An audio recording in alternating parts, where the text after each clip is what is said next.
안녕하세요. 사연 있는 사람들입니다. 구독과 좋아요 많은 부탁드립니다. 새벽 5시. 호연 할아버지는 오늘도 어김없이 알람 소리가 울리기 전에 눈을 떴습니다. 80년을 살아오면서 형성된 생체 시계는 그 어떤 기계보다 정확했지요. 낡은 침대에서 몸을 일으키자 허리와 무릎에서 익숙한 통증이 느껴집니다. 호연 할아버지는 천천히 몸을 풀며 창가로 다가갔습니다. 또 하루가 시작되는군. 창문 너머로 펼쳐진 바다는 아직 어둠에 잠겨 있었습니다. 호연 할아버지는 이 순간을 좋아했어요. 세상이 깨어나기 전 그만이 바다를 독차지하는 시간이었죠. 그는 깊게 숨을 들이마시며 소금기 가득한 공기를 배 깊숙이 받아들였습니다. 호연 할아버지의 작은 아파트는 항구가 내려다 보이는 언덕 위에 자리했습니다. 매일 아침 이렇게 바다를 바라보는 것이 그의 소소한 행복이었지요. 호연 할아버지는 천천히 아침 루틴을 시작했습니다. 녹차 한 잔을 내려 마시고 간단한 스트레칭으로 뻣뻣한 몸을 풀었어요.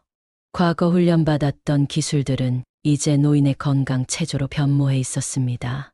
움직임은 느렸지만 그의 균형 감각과 자세는 여전히 보통 노인들과는 달랐어요. 오늘은 유람선 타는 날이군. 호연 할아버지는 달력에 빨간 동그라미가 쳐진 날짜를 확인했습니다. 매주 수요일은 그가 자신에게 주는 작은 선물이었어요. 항구에서 출발하는 유람선을 타고 바다로 나가는 것. 현역에서 은퇴한 지 30년이 지났지만 그는 여전히 바다를 떠날 수 없었습니다.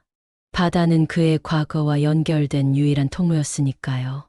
점심시간이 되자 호연 할아버지는 단정하게 옷을 갈아입었습니다. 오래된 네이비 블루 재킷은 그가 가장 아끼는 옷이었어요. 바다처럼 깊고 신비로운 색이라 좋아했지요. 호연 할아버지는 거울 앞에 서서 자신의 모습을 바라봤습니다.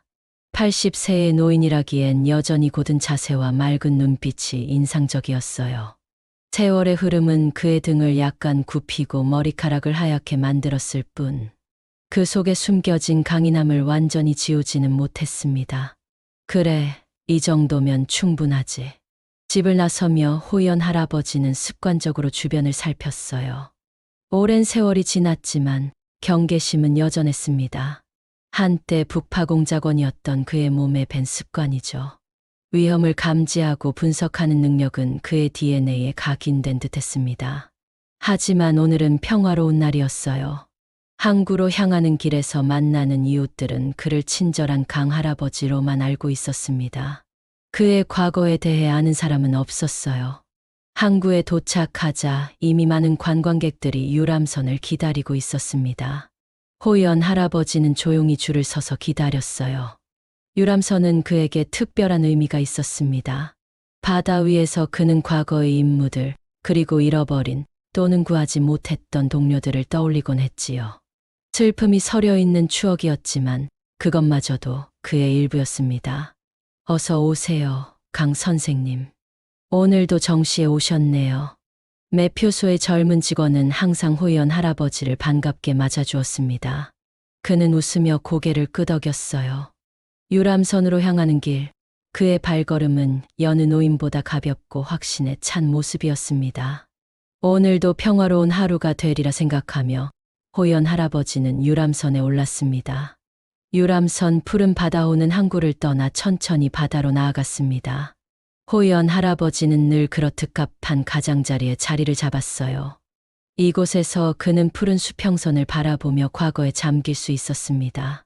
바닷바람이 그의 하얀 머리카락을 흐트렸지만 그는 아랑곳하지 않았어요. 바다의 냄새와 소리는 그에게 위안을 주었죠. 오늘도 맑은 날씨네요. 호연 할아버지는 혼잣말을 중얼거렸습니다. 파도가 배의 옆구리를 치는 소리가 마치 오래된 친구의 인사 같았어요. 그는 주머니에서 오래된 회중시계를 꺼내 열어보았습니다. 시계 뒷면에는 작은 사진이 있었어요. 젊은 시절의 그와 전우들이 함께 찍은 사진이었습니다. 이제는 대부분 세상을 떠났지만 그들은 호연 할아버지의 기억 속에서 영원히 살아있었죠. 1시간쯤 흘렀을까? 갑자기 갑판 반대편에서 소란스러운 소리가 들려왔습니다. 호연 할아버지는 본능적으로 소리가 난 방향을 주시했어요. 3명의 건장한 남자들이 한 여성을 에워싸고 있었습니다. 여성의 얼굴은 불안과 공포로 가득 차 있었어요. 주변에 있던 사람들은 모두 불편한 기색을 감추지 못하면서도 개입하지는 않았습니다. 제발 저를 그냥 내버려 두세요. 전 아무것도 모른다고요. 여성의 목소리는 떨리고 있었습니다. 호연 할아버지는 천천히 자리에서 일어났어요. 몸은 노쇠했지만 그의 감각은 날카로웠습니다. 위험한 상황을 직감하는 그의 능력은 여전히 살아있었죠. 그는 천천히 그 무리에게 다가갔습니다. 여성은 30살 남짓 보였어요. 단정한 차림새와 지적인 인상이 돋보였습니다. 그녀를 둘러싼 남자들은 비싼 정장을 입고 있었지만 그들의 거친 태도와 위협적인 자세에서 폭력 배임을 짐작할 수 있었어요. 유리 씨, 우리 사장님이 얼마나 오랫동안 당신을 찾았는지 알아요? 이제 더 도망칠 곳은 없어. 얌전히 우리랑 가는 게 좋을 거야. 키가 큰 남자가 여성의 팔을 강하게 붙잡자 여성은 고통스러운 표정을 지었습니다. 호연 할아버지는 그 모습을 보며 과거의 기억이 되살아나는 것을 느꼈어요. 몇십 년 전 그는 무력한 사람들을 지키기 위해 목숨을 걸었던 시절이 있었습니다. 그때의 결단력과 용기가 다시 그의 가슴 속에서 꿈틀거렸죠. 저 젊은이, 그 아가씨를 놓아주는 게 어떨까요? 호연 할아버지의 목소리는 차분했지만 단호했습니다. 남자들은 갑자기 나타난 노인을 보고 잠시 당황했어요. 그들은 서로 눈빛을 교환한 후 비웃음을 지었습니다. 할아버지, 이건 어른들의 일이니까 신경 쓰지 마시고 자리로 돌아가세요. 가장 건장해 보이는 남자가 앞으로 나섰습니다. 태식이라고 다른 이들이 부르는 그는 호연 할아버지를 위협적으로 내려다보았어요. 그의 키는 180cm는 되어 보였고 단단한 근육질 몸매를 자랑했습니다. 하지만 호연 할아버지는 움직이지 않았어요. 그는 과거에 이보다 훨씬 더 위험한 상황들을 헤쳐나왔습니다. 젊은이, 난 당신에게 부탁하고 있는 거요. 그 아가씨를 놓아주게. 호연 할아버지의 눈빛이 변했습니다. 그의 눈에서는 80년 인생의 경험과 결단이 빛났어요. 주변에 있던 승객들은 이제 완전히 긴장한 채 상황을 지켜보고 있었습니다. 유람선의 직원 한 명이 상황을 감지하고 다가오려 했지만 태식의 동료 중 한 명이 그를 가로막았어요. 유리라고 불린 여성은 호연 할아버지를 놀란 눈으로 바라보았습니다. 그녀의 눈에서는 공포와 함께 작은 희망의 빛이 보였어요. 호연 할아버지는 그 눈빛을 놓치지 않았습니다. 그는 이미 결심을 했어요. 오래전 그가 서약했던 약자를 보호하라는 임무는 결코 끝나지 않았음을 깨달았죠. 할아버지, 마지막으로 경고할게요. 이건 당신이 끼어들 일이 아니에요. 태식이 호연 할아버지의 어깨를 거칠게 밀었습니다. 순간적으로 호연 할아버지는 균형을 잃고 비틀거렸어요. 승객들 사이에서 놀란 숨소리가 들렸습니다. 하지만 호연 할아버지는 곧 자세를 바로잡았습니다. 그의 눈에서 이제 어떤 망설임도 보이지 않았어요. 젊은이, 당신이 지금 무슨 짓을 하는지 알고 있나요? 호연 할아버지의 목소리는 더욱 깊어졌습니다. 그의 자세가 미묘하게 변했어요. 주변에서 지켜보는 사람들은 알아차리지 못했을지 모르지만 태식은 본능적으로 위험을 감지했습니다. 그의 눈에서 잠시 망설임이 스쳤지만 곧 동료들의 시선을 의식해 다시 강경한 태도를 취했어요. 할아버지, 정말 고집이 세시네요. 그런 배에서 내릴 때까지 잠시 쉬고 계세요. 태식이 주먹을 들어 올리려는 순간 유람선이 크게 흔들렸습니다.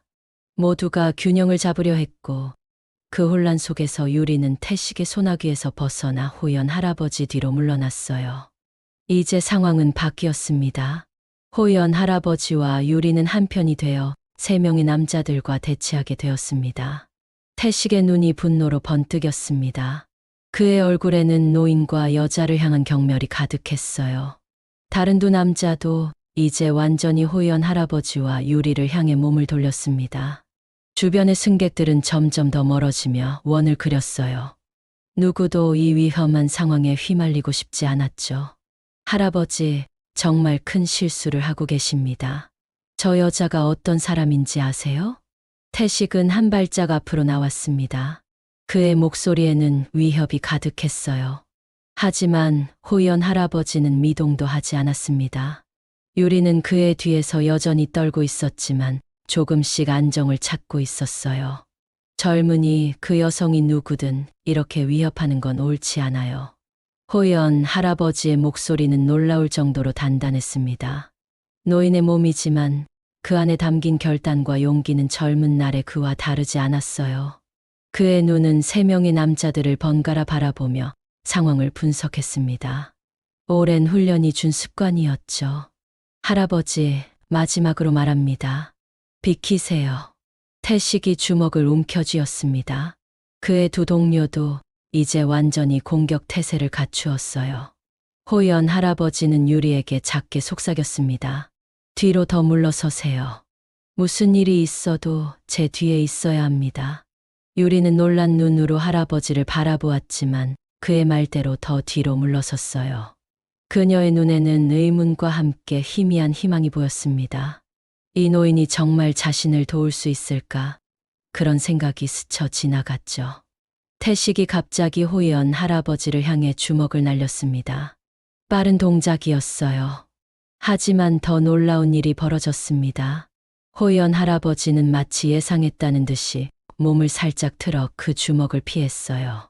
태식은 허공을 가르며 균형을 잃었죠. 모두가 놀라서 숨을 들이켰습니다. 뭐야? 태식이 놀란 표정으로 돌아보았습니다. 그의 자존심이 상했어요. 다른 두 남자도 이제 경계심을 높였습니다. 그들은 이 노인이 보통이 아님을 직감했죠. 젊은이, 이렇게 할 필요는 없소. 그냥 가시오. 호연 할아버지의 말에 태식은 비웃음을 지었습니다. 그는 다시 한번 공격을 시도했어요. 이번에는 더 빠르고 강했습니다. 하지만 호연 할아버지는 또다시 몸을 틀어 피했어요. 그의 움직임은 나이에 비해 놀라울 정도로 유연했습니다. 태식은 당혹감에 얼굴이 붉어졌습니다. 그의 두 동료가 이제 함께 움직이기 시작했어요. 셋이 호연 할아버지를 에워싸려 했죠. 유리는 겁에 질려 소리쳤습니다. 그만하세요, 제발요. 하지만 이미 상황은 돌이킬 수 없었습니다. 태식이 신호를 보내자 다른 두 남자가 동시에 호연 할아버지를 향해 달려들었어요. 승객들 사이에서 비명소리가 들렸습니다. 유람선의 선원들이 이제야 상황을 파악하고 달려오기 시작했지만 너무 늦었어요. 순간 믿을 수 없는 광경이 펼쳐졌습니다. 호연 할아버지의 움직임이 완전히 바뀌었어요. 느리고 조심스러웠던 노인의 모습은 온데간데 없고 마치 춤을 추듯 유연하게 몸을 움직였습니다. 그는 첫 번째 남자의 팔을 잡아 살짝 틀어넘겼어요. 두 번째 남자의 공격은 한 손으로 막아내고 무릎 뒤를 쳐서 균형을 무너뜨렸습니다. 모든 일이 눈 깜짝할 사이에 벌어졌어요. 두 남자는 갑판에 쓰러졌고 태식만이 놀란 표정으로 서 있었습니다. 호연 할아버지는 숨조차 가쁘지 않았어요. 그의 눈빛은 이제 완전히 달라져 있었습니다. 그것은 전투에 익숙한 사람, 위험을 수백 번도 더 마주했던 사람의 눈빛이었죠. 당신, 도대체 누구십니까? 태식의 목소리가 떨렸습니다. 그의 자신감은 이제 완전히 사라졌어요. 호연 할아버지는 대답 대신 손짓으로 그들에게 물러서라고 지시했습니다. 그의 모든 몸짓에서 권위가 느껴졌어요. 유리는 이 모든 상황을 믿을 수 없다는 듯이 바라보았습니다. 그녀의 눈에는 공포와 함께 경이로움이 서려 있었어요. 이 노인이 그녀를 구하기 위해 나선 것도 놀라웠지만 그가 보여준 능력은 더욱 충격적이었습니다. 아저씨들, 이제 저 여성분을 더 이상 괴롭히지 마시오. 단순히 말하자면 좋을 것 없소. 호연 할아버지의 목소리는 부드러웠지만 그 속에 담긴 위협은 명백했습니다. 태식과 그의 동료들은 서로를 바라보았어요. 그들은 이미 패배를 인정한 듯했습니다. 하지만 태식의 눈에는 여전히 분노가 가득했죠. 이게 끝이 아닙니다, 할아버지. 우리는 반드시 유리를 데려갈 겁니다.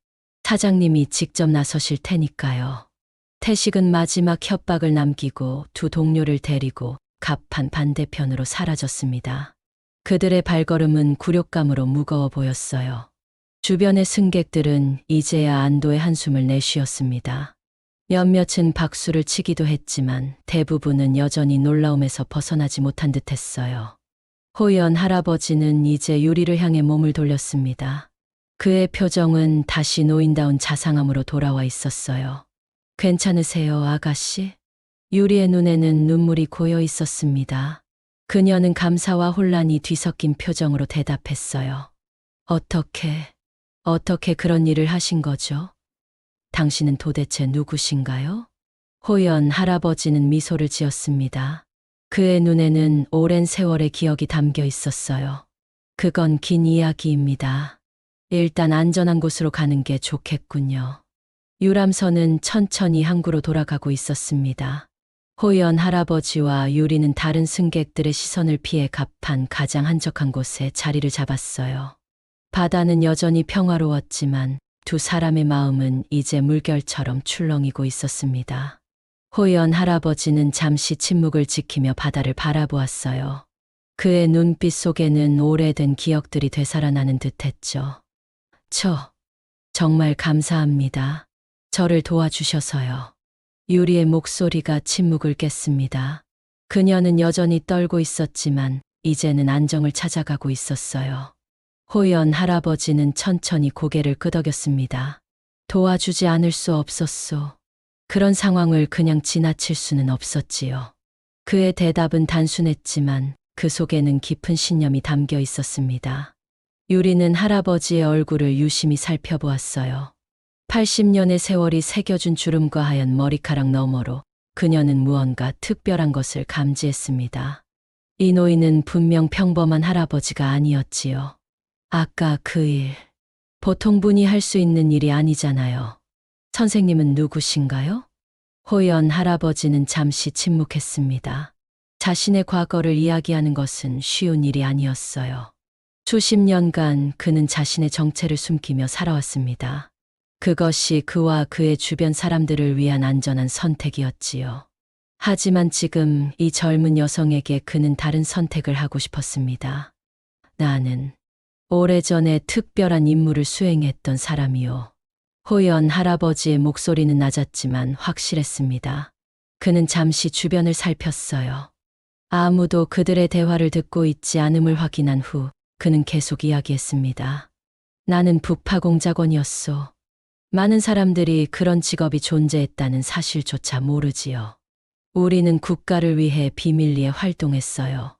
위험한 임무, 생사를 넘나드는 일들을 했습니다. 유리의 눈이 커졌습니다. 그녀는 북파공작원에 대해 들어본 적이 있었어요. 역사책에서나 볼 수 있는 거의 전설과도 같은 존재였죠. 호연 할아버지가 계속 이야기를 이어갔습니다. 우리는 특별한 훈련을 받았소. 생존 기술, 전투 기술, 그리고 무엇보다 공포와 위험 속에서도 냉정을 유지하는 법을 배웠지요. 은퇴한 지 수십 년이 지났지만 이런 기술들은 내 몸에 새겨진 듯해요. 오늘 같은 상황에서 그것들이 되살아났을 뿐이요. 호연 할아버지는 자신의 손을 바라보았습니다. 그 손은 이제 주름지고 약해진 노인의 손이었지만 여전히 정확하고 치명적인 기술을 발휘할 수 있었어요. 유리는 경이로움에 가득 찬 눈으로 그를 바라보았습니다. 믿기 힘들어요. 정말 대단하십니다. 호연 할아버지는 쓴웃음을 지었습니다. 대단하다는 말이 그에게는 어울리지 않았어요. 그는 자신의 과거를 자랑스럽게 여기지 않았습니다. 많은 위험한 임무, 많은 어려운 결정들. 그 모든 것이 그의 영혼에 깊은 상처를 남겼지요. 아가씨, 이제 당신 이야기를 들려주시겠소. 왜 그 사람들이 당신을 쫓고 있는 거요? 유리는 긴장한 표정으로 고개를 숙였습니다. 그녀도 무언가 숨기고 있었어요. 호연 할아버지는 그녀에게 압박을 가하고 싶지 않았습니다. 그는 기다렸어요.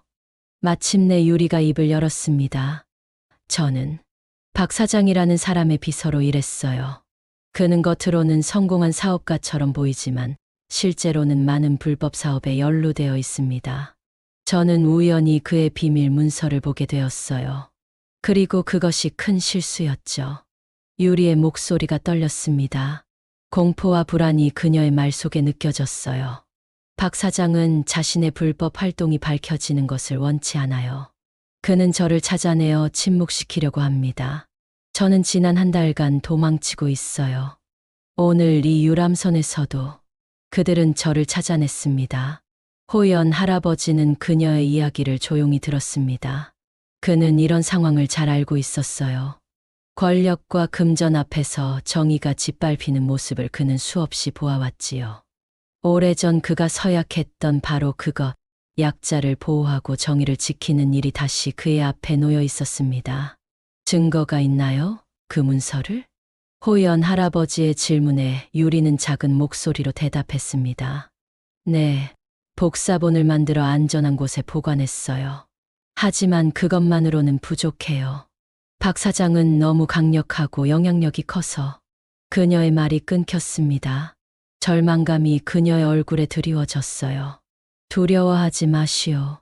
내가 도와주겠소. 호연 할아버지의 말에 유리는 놀란 표정을 지었습니다. 그녀의 눈에 의문이 가득했어요. 왜 저를 도와주시려는 거죠? 저희는 오늘 처음 만났잖아요. 당신은 모르는 사람인데 왜 위험을 감수하시는 건가요? 호연 할아버지는 잠시 먼 바다를 바라보았습니다. 그의 눈에 깊은 슬픔이 어렸어요. 오래전 내가 지키지 못했던 사람이 있었소. 그때 내가 더 용기를 냈더라면 그 사람은 아직 살아있을지도 모르오. 그 후회가 나를 오랫동안 괴롭혔지요. 이제 내 앞에 또 다른 위험에 처한 사람이 있소. 이번에는 외면하지 않을 거요. 호연 할아버지의 말에 유리의 눈에 눈물이 맺혔습니다. 그녀는 처음으로 진정한 희망을 느꼈어요. 이 노인은 그저 그녀를 도우려는 것이 아니었습니다. 그에게는 더 깊은 이유, 더 강한 결의가 있었지요. 유람선이 천천히 항구에 다가가고 있었습니다. 두 사람은 창밖으로 보이는 도시의 윤곽을 바라보았어요. 그들 앞에는 새로운 도전이 기다리고 있었습니다. 호연 할아버지는 오래간만에 자신의 과거가 되살아나는 것을 느꼈어요. 그의 심장이 젊은 날처럼 뛰고 있었습니다. 유람선이 항구에 도착했습니다. 승객들이 하나둘 배에서 내리기 시작했어요. 호연 할아버지는 주의 깊게 주변을 살폈습니다. 태식과 그의 동료들은 보이지 않았지만 그것이 안전하다는 의미는 아니었죠. 그들은 분명 항구에서 기다리고 있을 것입니다. 유리 씨, 내 말을 잘 들으세요. 우리는 함께 내리지 않을 겁니다. 그들이 우리를 기다리고 있을 테니까요. 호연 할아버지의 말에 유리는 긴장한 표정으로 고개를 끄덕였습니다. 그녀의 얼굴은 창백했지만 눈빛은 이전보다 확고해 보였어요. 그녀는 더 이상 혼자가 아니었습니다. 어떻게 하면 좋을까요? 유리의 질문에 호연 할아버지는 잠시 생각에 잠겼습니다. 그는 머릿속으로 여러 가능성을 계산하고 있었어요. 오랜 훈련의 결과 그는 위험한 상황에서도 빠르게 전략을 세울 수 있었습니다. 배에서 마지막으로 내립시다. 그리고 당신은 내 손을 잡고 있을 거예요. 마치 내 손녀처럼요. 그들은 노인과 젊은 여성이 함께 있는 모습을 찾을 테니 우리는 그런 인상을 주지 말아야 합니다. 유리는 호연 할아버지의 계획을 듣고 놀란 표정을 지었습니다. 그의 사고방식은 일반인과는 달랐어요. 그는 이미 적의 심리를 분석하고 그들을 속일 방법을 찾아내고 있었습니다. 네, 알겠습니다. 승객들이 점점 줄어들자 호연 할아버지는 자신의 모자를 유리에게 건넸습니다. 그리고 그의 가방에서 오래된 목도리를 꺼내 자신의 목에 둘렀어요. 작은 변화였지만 멀리서 볼 때는 그들의 인상을 충분히 바꿀 수 있었습니다. 자, 이제 갑시다. 배에서 내릴 때 호연 할아버지는 의도적으로 약간 허리를 더 굽혔습니다. 그의 걸음걸이도 더 느리고 불안정해졌어요. 유리는 그의 팔을 부축하는 척하며 걸었습니다. 그들은 완벽하게 평범한 노인과 그를 돕는 젊은 여성으로 보였지요.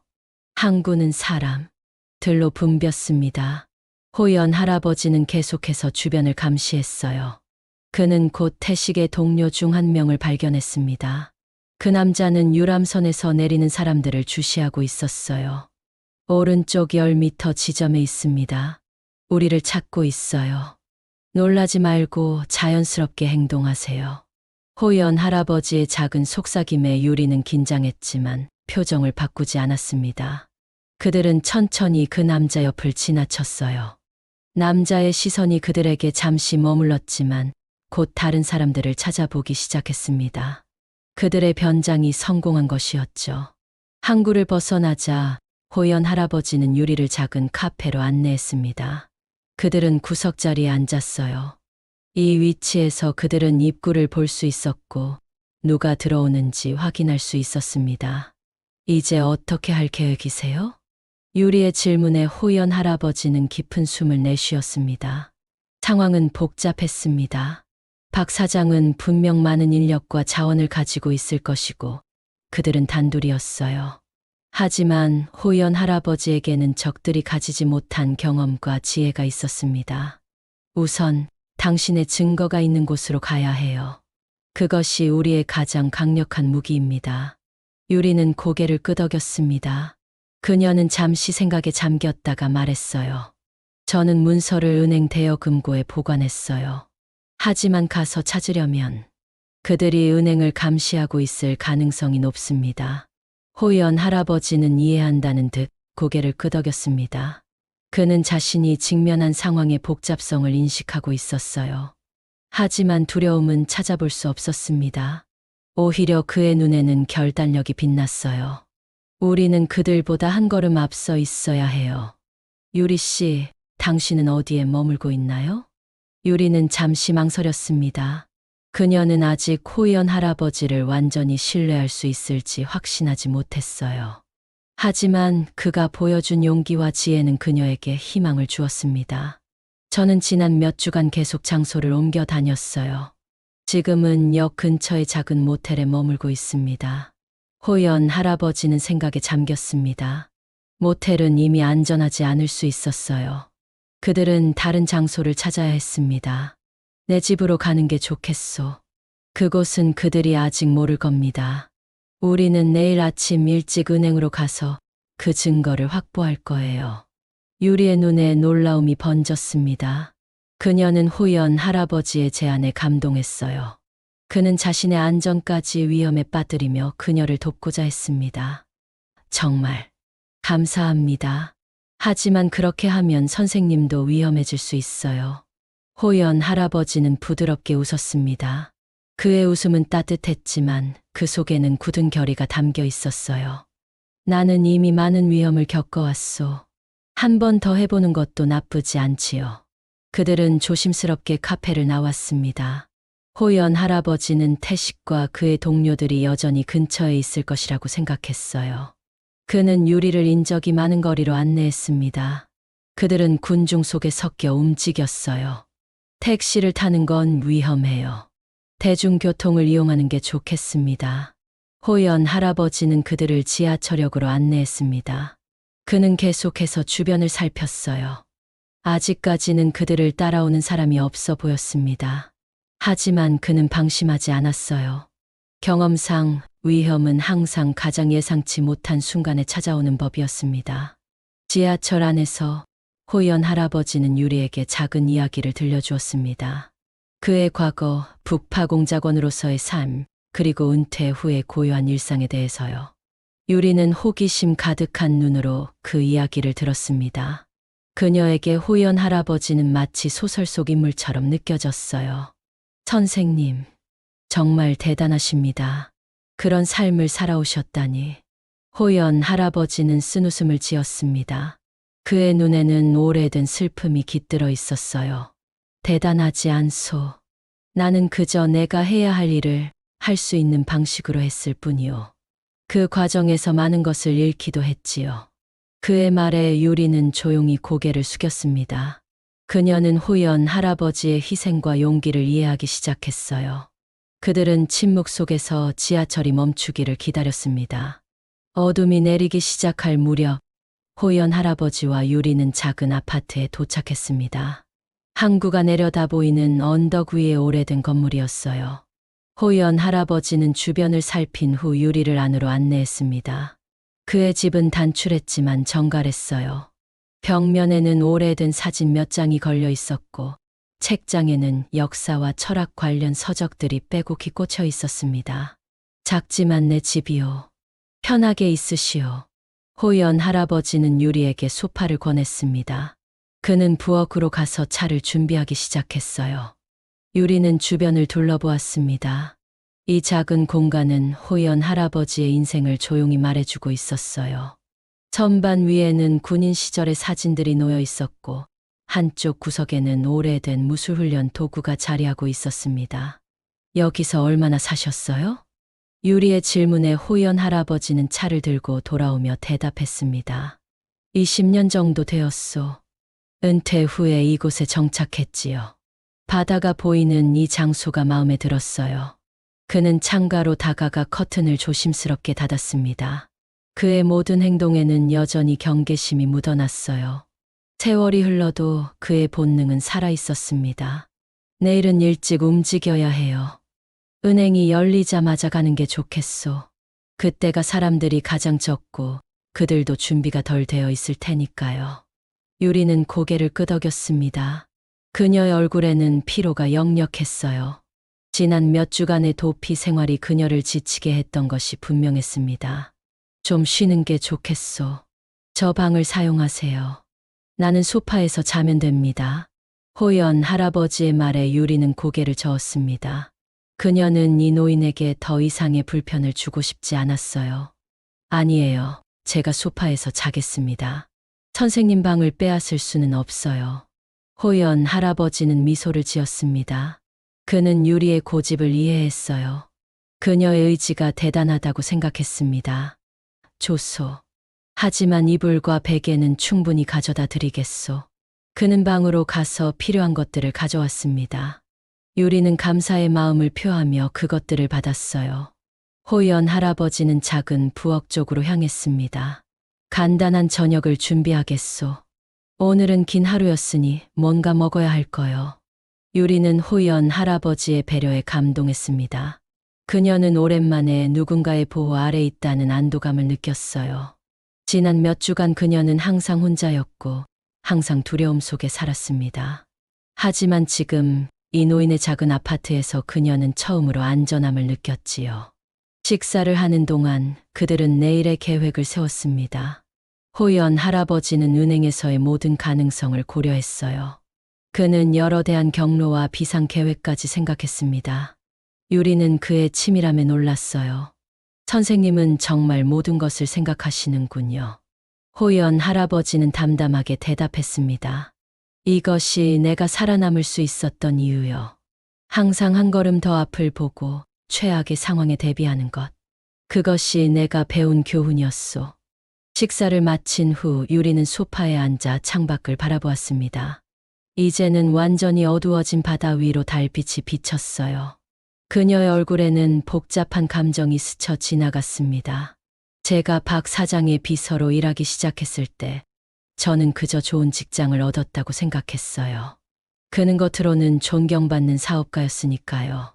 하지만 점점 이상한 일들이 눈에 들어오기 시작했어요. 수상한 방문객들, 비밀 회의들. 그리고 마침내 그 문서를 발견했죠. 호연 할아버지는 조용히 그녀의 이야기를 들었습니다. 그는 유리의 고통을 이해했어요. 그녀는 자신이 믿었던 세계가 무너지는 것을 경험한 것이었습니다. 그 문서에는 무엇이 있었소? 유리의 눈에 공포가 스쳤습니다. 그녀는 낮은 목소리로 대답했어요. 돈 세탁 거래 내역이요. 몇몇 정치인들과의 비밀 거래 증거도 있었고, 심지어 마약 밀매와 관련된 내용도 있었어요. 박 사장은 겉으로는 성공한 사업가지만 실제로는 거대한 범죄 조직을 운영하고 있었던 거죠. 호연 할아버지의 표정이 굳어졌습니다. 이제 그는 그들이 상대하고 있는 적이 얼마나 위험한지 정확히 알게 되었어요. 단순한 폭력배들이 아니라 조직적이고 강력한 범죄 집단이었습니다. 그 증거만 있다면 우리는 경찰에 갈 수 있을 거요. 유리는 비웃음을 지었습니다. 그녀의 눈에는 씁쓸함이 묻어났어요. 박 사장은 경찰 내부에도 사람을 심어두고 있어요. 저는 처음에 경찰에 신고하려고 했지만 그것이 얼마나 위험한 생각인지 곧 깨달았죠. 그래서 도망친 겁니다. 호연 할아버지는 깊은 생각에 잠겼습니다. 상황은 더욱 복잡해졌어요. 그들은 단순히 증거를 확보하는 것만으로는 충분하지 않았습니다. 그들은 그것을 신뢰할 수 있는 사람들에게 전달해야 했어요. 내게 아직 연락할 수 있는 옛 동료가 몇 있어. 우리가 증거를 확보하면 그들을 통해 적절한 채널로 전달할 수 있을 거요. 유리의 눈에 희망이 번졌습니다.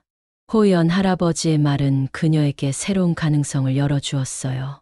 그녀는 오랫동안 혼자서 이 문제를 해결하려고 노력했지만 이제는 도움을 받을 수 있게 된 것이었습니다. 밤이 깊어갔습니다. 호연 할아버지는 유리에게 충분히 쉬라고 권했어요.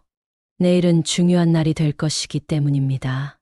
유리는 소파에 누웠지만 쉽게 잠들지 못했습니다. 그녀의 마음은 여전히 불안과 두려움으로 가득했어요. 호연 할아버지는 자신의 방으로 들어갔습니다. 그러나 그도 잠을 청하지 않았어요.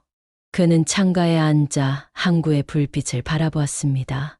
오래전 그가 마지막 임무를 수행한 이후로 그는 이런 위험한 상황에 처한 적이 없었습니다. 그는 자신이 여전히 그런 상황을 헤쳐나갈 수 있을지 확신할 수 없었어요. 하지만 한 가지는 분명했습니다. 그는 유리를 지킬 것이었습니다. 그것이 그가 할 수 있는 그리고 해야 할 일이었지요. 밤중에 호연 할아버지는 작은 소리에 눈을 떴습니다. 그는 즉시 경계 태세를 갖추었어요. 하지만 곧 그것이 유리가 악몽에서 깨어난 소리임을 알아차렸습니다. 그녀는 소파에 앉아 떨고 있었어요. 새벽의 첫 빛이 창문을 통해 스며들기 시작했습니다.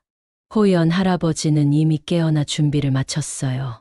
그는 오랜 세월 동안 형성된 습관대로 일찍 일어났습니다. 유리도 소파에서 깨어나 피곤한 눈으로 주변을 둘러보았어요. 그녀는 잠시 자신이 어디에 있는지 혼란스러워하다가 곧 현실을 기억해냈습니다. 잘 주무셨소? 호연 할아버지의 물음에 유리는 희미하게 웃었습니다. 그녀의 얼굴에는 여전히 불안감이 서려 있었어요. 네, 그럭저럭이요. 오랜만에 안전하게 잠들 수 있었습니다. 호연 할아버지는 부엌에서 간단한 아침 식사를 준비하고 있었습니다. 그는 유리에게 차 한 잔을 건넸어요. 오늘은 중요한 날이요. 우리는 은행에 가서 그 증거를 확보해야 합니다. 하지만 그들도 분명 은행을 감시하고 있을 거요. 유리는 걱정스러운 표정으로 고개를 끄덕였습니다. 그녀는 차를 마시며 생각에 잠겼어요. 호연 할아버지는 창밖을 바라보며 계획을 다시 한번 점검했습니다. 그는 모든 가능성을 고려하고 있었어요. 선생님, 정말 괜찮을까요? 만약 그들이 우리를 발견한다면. 호연 할아버지는 부드럽게 미소 지었습니다. 그의 눈빛에는 확신이 담겨 있었어요. 두려움은 자연스러운 거요. 나도 항상 두려웠소. 하지만 중요한 것은 그 두려움에 어떻게 대응하느냐지. 두려움 속에서도 행동할 수 있는 용기를 찾는 것이 진정한 강함이요. 그의 말에 유리는 조금 안정을 찾았습니다. 그녀는 깊게 숨을 들이마시고 내쉬었어요. 호연 할아버지는 그녀의 어깨를 가볍게 토닥였습니다. 자, 이제 갈 준비를 합시다. 그들은 집을 나서기 전에 철저히 준비했습니다. 호연 할아버지는 유리에게 모자와 선글라스를 건네주었어요. 그 자신도 평소와는 다른 옷차림을 했습니다. 작은 변화였지만 멀리서 볼 때는 그들의 인상을 충분히 바꿀 수 있었어요. 은행에 도착하면 우리는 함께 들어가지 않을 거요. 당신이 먼저 들어가고 나는 5분 후에 따라 들어가겠소. 대여금고에서 문서를 확보한 후 우리는 다른 출구로 나올 겁니다. 유리는 긴장한 표정으로 고개를 끄덕였습니다. 그녀는 호연 할아버지의 지시를 정확히 이해하고 있었어요. 그들은 조용히 집을 나섰습니다. 아침 러시아워 때문에 거리는 사람들로 붐볐습니다. 호연 할아버지와 유리는 그 군중 속에 자연스럽게 섞여들었어요. 그들은 대화를 나누지 않고 조용히 걸었습니다. 호연 할아버지는 계속해서 주변을 살폈어요. 그의 감각은 여전히 날카로웠습니다. 은행에 도착했을 때 그들은 계획대로 행동했습니다. 유리가 먼저 들어갔고 호연 할아버지는 잠시 밖에서 기다렸어요. 그는 건물 주변을 살펴보았습니다. 처음에는 특별한 것이 보이지 않았어요. 하지만 갑자기 그의 시선이 한 곳에 고정되었습니다. 맞은편 카페에 앉아 있는 남자. 그는 어제 유람선에서 본 태식의 동료 중 한 명이었어요. 역시 호연 할아버지는 조용히 중얼거렸습니다. 그는 이미 그들이 은행을 감시하고 있을 것이라고 예상했지만 실제로 확인하니 상황이 더욱 긴박해졌습니다. 그는 평상시처럼 행동하며 은행 안으로 들어갔어요. 은행 안은 생각보다 사람이 많았습니다. 호연 할아버지는 유리를 찾아보았어요. 그녀는 이미 대여금고 구역으로 향하고 있었습니다. 그는 그녀를 따라가지 않고 대신 창구 앞에 줄을 섰어요. 그곳에서 그는 은행 입구와 창밖을 모두 관찰할 수 있었습니다. 몇 분이 지났습니다. 호연 할아버지는 점점 더 긴장하기 시작했어요. 유리가 너무 오래 걸리고 있었습니다. 뭔가 잘못된 것일까? 그때 그는 은행 입구로 들어서는 두 명의 남자를 발견했습니다. 그들은 태식과 또 다른 동료였어요. 그들은 은행 안을 둘러보며 누군가를 찾고 있었습니다. 호연 할아버지의 심장이 빨라졌습니다. 상황이 위험해지고 있었어요. 그는 재빨리 생각했습니다. 유리를 어떻게 안전하게 데리고 나갈 것인가? 태식과 그의 동료는 점점 더 가까이 다가오고 있었습니다. 그때 유리가 대여금고 구역에서 나왔습니다. 그녀의 손에는 작은 봉투가 들려 있었어요. 증거를 확보한 것이 분명했습니다. 하지만 그녀는 아직 태식을 발견하지 못했어요. 그녀는 약속된 대로 후문 쪽으로 향하고 있었습니다. 호연 할아버지는 빠르게 결정을 내려야 했습니다. 그는 줄에서 벗어나 은행의 중앙으로 걸어갔어요. 의도적으로 어지러운 척하며 태식의 앞에 쓰러졌습니다. 이 소동으로 인해 모든 사람들의 시선이 그에게 집중되었어요. 어르신, 괜찮으세요? 사람들이 모여들었습니다. 호연 할아버지는 천천히 일어나며 혼란스러운 표정을 지었어요. 그는 태식을 똑바로 쳐다보았지만 마치 그를 알아보지 못하는 것처럼 행동했습니다. 괜찮아요. 잠시 어지러웠을 뿐이요. 이 혼란 속에서 유리는 무사히 후문을 통해 은행을 빠져나갔습니다. 호연 할아버지는 사람들의 도움을 받아 일어났어요. 태식은 잠시 이 노인을 의심스럽게 바라보았지만 곧 다시 은행 안을 둘러보기 시작했습니다. 그는 유리를 찾고 있었어요. 호연 할아버지는 천천히 태식의 시야에서 벗어났습니다. 그는 곁눈질로 태식이 점점 더 초조해지는 것을 볼 수 있었어요. 유리가 보이지 않자 태식은 동료에게 뭔가를 지시했습니다. 그들은 급하게 은행을 나갔어요. 호연 할아버지는 약속된 장소인 은행 두 블록 뒤의 작은 공원으로 향했습니다. 그곳에서 유리가 기다리고 있기를 바랐어요. 그는 최대한 자연스럽게 걸으려고 노력했지만 내심 불안했습니다. 태식과 그의 동료들이 주변을 수색할 것이 분명했어요. 공원에 도착했을 때 호연 할아버지는 안도의 한숨을 내쉬었습니다. 유리는 벤치에 앉아 그를 기다리고 있었어요. 그녀의 손에는 여전히 그 봉투가 들려 있었습니다. 호연 할아버지는 그녀에게 다가갔습니다. 성공했군요.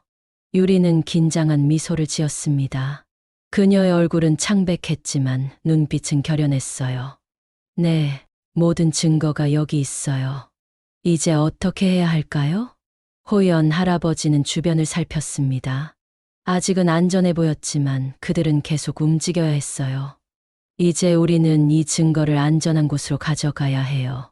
내 옛 동료에게 연락할 시간이요. 그들은 공원을 떠나 인적이 많은 거리로 나왔습니다. 호연 할아버지는 유리를 지하철역으로 안내했어요. 그곳에서 그들은 다른 노선으로 갈아타며 추적자들을 따돌릴 수 있었습니다. 하지만 태식과 그의 조직은 쉽게 포기하지 않을 것이었습니다. 그들의 여정은 아직 끝나지 않았어요. 호연 할아버지는 그 사실을 잘 알고 있었습니다. 그는 유리의 손을 꼭 잡았습니다. 그들은 함께 이 위험을 헤쳐나갈 것이었어요. 호연 할아버지와 유리는 지하철을 타고 도시 외곽으로 향했습니다. 그들은 호연 할아버지의 오랜 동료인 민국 씨가 운영하는 작은 낚시점으로 가고 있었어요. 민국 씨는 호연 할아버지와 같은 북파공작원 출신으로 지금은 평범한 은퇴 생활을 하고 있었습니다. 그는 아직도 몇몇 중요한 인맥을 유지하고 있었어요. 민국은 믿을 수 있는 사람이요. 그는 우리가 이 증거를 적절한 사람들에게 전달할 수 있도록 도와줄 거요. 유리는 고개를 끄덕였습니다. 그녀는 봉투를 꼭 쥐고 있었어요. 그 안에는 박 사장의 범죄 행각을 증명할 수 있는 모든 문서가 들어 있었습니다. 그녀의 목숨을 위협하게 만든 증거였지만 동시에 그녀의 유일한 보호막이기도 했지요. 지하철이 종점에 가까워질 때쯤 호연 할아버지는 갑자기 긴장했습니다. 그는 차량 끝쪽에서 익숙한 얼굴을 발견했어요. 그것은 바로 태식이었습니다. 그가 어떻게 그들을 찾았는지는 알 수 없었지만 분명한 것은 그들이 위험에 처했다는 사실이었어요.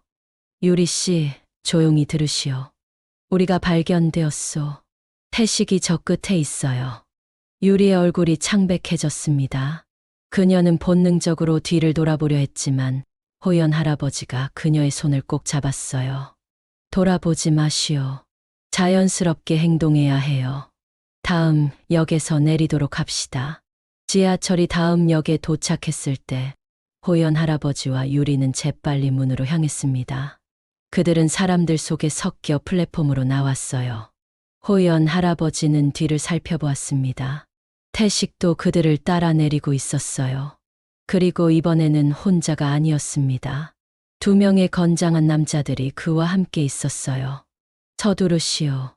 호연 할아버지는 유리를 비상구로 안내했습니다. 그들은 계단을 통해 역 밖으로 나왔어요. 바깥은 이미 어두워지기 시작했습니다. 그들은 인적이 드문 거리로 빠르게 움직였어요. 어디로 가는 거죠? 유리의 목소리에는 두려움이 묻어났습니다. 호연 할아버지는 잠시 생각하다가 결정을 내렸어요. 계획을 바꿔야 할 것 같소. 민국에게 가는 것은 위험해질 수 있어요. 우리는 먼저 그들을 따돌려야 합니다. 그들은 좁은 골목길로 접어들었습니다. 호연 할아버지는 이 지역을 잘 알고 있었어요. 그는 복잡한 골목길을 통해 그들을 안내했습니다. 하지만 태식과 그의 부하들도 쉽게 포기하지 않았어요. 그들의 발소리가 점점 가까워졌습니다. 골목의 끝에 다다랐을 때 그들은 막다른 길에 서 있었습니다. 앞에는 높은 담장이 있었고 양옆으로는 건물 벽이 있었어요. 뒤에서는 태식과 그의 부하들의 발소리가 점점 가까워지고 있었습니다. 이제 어떻게 하죠? 유리의 목소리가 떨렸습니다. 호연 할아버지는 주변을 빠르게 살폈어요. 그는 담장 위에 작은 틈을 발견했습니다. 저 위로 올라가야 해요. 내가 먼저 올라가서 당신을 도울 테니 준비하시오. 호연 할아버지는 놀라운 민첩함으로 담장을 타고 올라갔습니다. 그의 나이를 생각하면 믿기 힘든 광경이었어요. 그는 담장 위에서 유리에게 손을 내밀었습니다. 이리 오시오. 빨리. 유리는 호연 할아버지의 손을 잡고 담장을 오르기 시작했어요. 그녀가 거의 정상에 도달했을 때 태식과 그의 부하들이 골목에 나타났습니다. 거기서 태식의 외침에 유리는 놀라서 균형을 잃을 뻔했지만 호연 할아버지가 그녀를 단단히 붙잡았어요. 그들은 담장 너머로 뛰어내렸습니다. 담장 반대편은 작은 공원이었어요. 그들은 재빨리 달리기 시작했습니다. 태식과 그의 부하들도 담장을 넘기 시작했습니다. 그들은 젊고 강했기 때문에 쉽게 따라잡을 수 있었어요. 호연 할아버지는 유리의 손을 꽉 잡고 공원을 가로질러 달렸습니다. 그의 숨은 가빠졌지만 그는 멈추지 않았어요. 공원 끝에 도달했을 때 그들 앞에는 번화한 거리가 나타났습니다. 저녁 시간이라 많은 사람들이 오가고 있었어요. 호연 할아버지는 유리를 인파 속으로 안내했습니다. 그들은 사람들 사이에 섞여 움직였어요. 저기 있다. 태식의 외침이 들렸습니다. 그들은 여전히 추적당하고 있었어요. 호연 할아버지는 빠르게 주변을 살폈습니다. 그는 작은 골목길로 유리를 이끌었어요. 여기로요. 이 골목 끝에는 내가 자주 가던 음식점이 있어. 그곳에는 뒷문이 있어요. 우리는 그곳을 통해 빠져나갈 수 있을 거요. 그들은 골목을 통과해 작은 음식점에 도착했습니다. 호연 할아버지는 주인에게 고개를 끄덕여 인사했어요. 주인은 그를 알아보고 의아한 표정을 지었지만 호연 할아버지의 급한 상황을 감지한 듯 아무 말도 하지 않았습니다. 호연 할아버지와 유리는 음식점을 통과해 뒷문으로 향했어요. 그들이 막 뒷문을 나서려 할 때 태식과 그의 부하들이 음식점의 앞문으로 들어섰습니다. 두 사람은 재빨리 뒷문을 통해 밖으로 나왔어요. 그들은 다시 좁은 골목길에 있었습니다. 호연 할아버지는 숨을 고르며 생각에 잠겼어요. 그들은 계속해서 도망치고 있었지만 이런 식으로는 영원히 달아날 수 없었습니다. 그는 결단을 내려야 했어요. 유리 씨, 이제 당신은 혼자 가야 할 것 같소. 유리는 충격받은 표정으로 그를 바라보았습니다. 그녀의 눈에 공포가 스쳤어요. 무슨 말씀이세요? 저 혼자서는 할 수 없어요. 호연 할아버지는 그녀의 손을 꼭 잡았습니다. 그의 눈빛은 단호했어요. 당신은 할 수 있어. 내가 그들을 저지할 테니 당신은 이 증거를 민국에게 가져가시오. 그는 당신을 도울 거요. 그는 재빨리 종이 한 장을 꺼내 주소를 적었습니다. 그리고 그것을 유리에게 건넸어요. 이 주소로 가시오.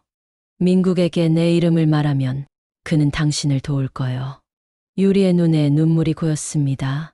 그녀는 호연 할아버지의 결정을 이해했지만 받아들이기 힘들었어요. 하지만 선생님, 당신은 어떻게 되는 거죠? 호연 할아버지는 미소를 지었습니다. 그의 눈에는 평온함이 깃들어 있었어요. 걱정 마시오. 나는 이보다 훨씬 더 위험한 상황에서도 살아남았소. 이제 가시오. 빨리. 유리는 마지못해 고개를 끄덕였습니다. 그녀는 호연 할아버지의 손을 꼭 잡았다가 놓았어요. 그리고 골목을 따라 달리기 시작했습니다. 호연 할아버지는 그녀가 사라지는 것을 지켜보았어요. 그리고 천천히 돌아서서 음식점 방향을 바라보았습니다. 태식과 그의 부하들이 뒷문을 통해 나오고 있었어요. 그들은 호연 할아버지를 보고 멈췄습니다. 태식의 얼굴에 비웃음이 번졌어요. 이제 도망칠 곳은 없군요, 할아버지. 그 여자는 어디 있죠? 호연 할아버지는 담담하게 대답했습니다. 그녀는 이미 멀리 갔소. 당신들은 그녀를 찾지 못할 거요. 태식의 얼굴이 분노로 일그러졌습니다. 그는 호연 할아버지에게 다가갔어요. 그럼 당신이라도 데려가야겠군요. 사장님이 직접 당신을 만나고 싶어 하실 거예요. 호연 할아버지는 미소를 지었습니다. 그의 자세가 서서히 바뀌었어요. 이제 그는 더 이상 도망치지 않을 것이었습니다. 그는 맞서 싸울 준비가 되어 있었어요. 젊은이, 나를 데려가기 전에 먼저 나를 이겨야 할 거요. 태식은 비웃었지만 그의 눈에는 약간의 불안이 스쳤습니다. 그는 유람선에서 호연 할아버지가 보여준 능력을 기억하고 있었어요. 하지만 이번에는 그가 혼자가 아니었습니다. 그의 뒤에는 두 명의 강한 부하들이 있었지요. 할아버지, 당신은 우리 셋을 상대할 수 없어요. 호연 할아버지의 눈빛이 변했습니다. 그의 눈에는 오랜 세월 동안 쌓아온 경험과 결단이 담겨 있었어요. 한번 해보자고요. 태식이 신호를 보내자 세 남자가 동시에 호연 할아버지를 향해 달려들었습니다. 하지만 호연 할아버지는 이미 준비가 되어 있었어요. 그는 놀라운 민첩함으로 첫 번째 공격을 피하고 태식의 부하 중 한 명에게 정확한 반격을 가했습니다. 그 남자는 신음하며 바닥에 쓰러졌어요. 골목에서는 치열한 싸움이 벌어졌습니다. 호연 할아버지는 북파공작원 시절 배운 모든 기술을 동원했어요. 그의 움직임은 나이를 거스르는 듯했습니다. 하지만 그도 인간이었고 3명의 젊고 강한 남자들을 상대하는 것은 쉽지 않았어요. 싸움이 계속될수록 호연 할아버지의 호흡은 점점 거칠어졌습니다. 하지만 그의 의지는 꺾이지 않았어요. 그는 유리에게 시간을 벌어주기 위해 싸우고 있었습니다. 그녀가 안전하게 민국에게 도달할 수 있도록 말이지요. 마침내 호연 할아버지는 태식의 부하들을 모두 제압했습니다. 이제 남은 것은 태식뿐이었어요. 태식은 분노와 두려움이 뒤섞인 표정으로 호연 할아버지를 노려보았습니다. 당신, 도대체 누구십니까? 호연 할아버지는 숨을 고르며 대답했습니다. 나는 그저 오래전에 약속을 했던 사람이요. 약자를 보호하고 정의를 지키겠다는 약속을. 태식은 마지막 발악으로 호연 할아버지에게 달려들었지만 호연 할아버지는 그의 공격을 정확히 예측하고 반격했어요. 태식은 바닥에 쓰러졌습니다. 호연 할아버지는 그를 내려다보았어요. 이제 끝났소, 젊은이. 그는 천천히 골목을 걸어 나왔습니다. 그의 몸은 지쳤지만 마음은 평온했어요.